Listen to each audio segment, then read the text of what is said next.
Wamechofunga akaunti yangu ni kwa ajili ya Mary, kuambia hiyo Mary yao ambayo imekamatwa madawa kulevya. Mary na Samia Suluhu Hassan pamoja na Kikwete. Huo ni ukweli kabisa. Na hicho ndio kimewafanya mikoa machizi kunifungia akaunti yangu. Sasa basi, wanafanya kila wawezalo. Wanajaribu kuongea na Meta, wanifungia akaunti zangu zote kama mange. Yaani akaunti zote zinazotumia Meta zinifungie. Kwa hiyo sasa, wanaharakati wenzangu, naombeni mjuzi Voices, mtumie peji zenu, muwatagi Meta, muambie kuhusu mimi.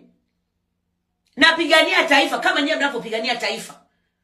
Wananiambia mimi kwamba sasa hivi na kikundi ambacho nani Tanzania ambacho ninakisimamia. Kwamba ile kikundi ndicho kisimamia Tanzania kinafanya fujo.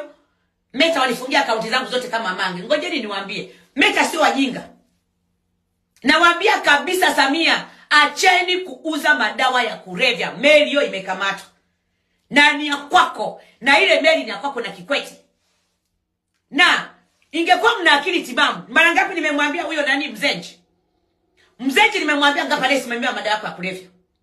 Nimemwambia mara nyingi, nimemtagi mara nyingi, nimemwambia nitafute mwenyewe. Anakuja kutafuta chawa huyu nani? Huyu si nani? Sumai. Nimemwambia nitafute mwenyewe, nimemtagi mara kibao. Madawa kulevya sio. Leo mnatafutia mimi kunifungia nani na Meta. Mwalipe Meta hela zozote anazotaka Meta. Hivi mna akili timamu? Mna akili timamu? Mnafikiri mange kule excess kiki? Kwa hapa tumnyamazishe kama mange. Si nyamazi na ndakapo, yani popote ni moto ni ule. Ndugu zangu, nina Facebook. Nina Facebook zangu 2, nina Instagram zangu 2, nina TikTok 2, ambayo moja jana pia imeblokiwa.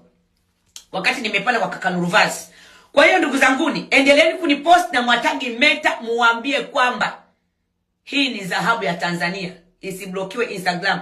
Na mange tuanze kupiga kampeni mange wafungua akaunti zake za Instagram.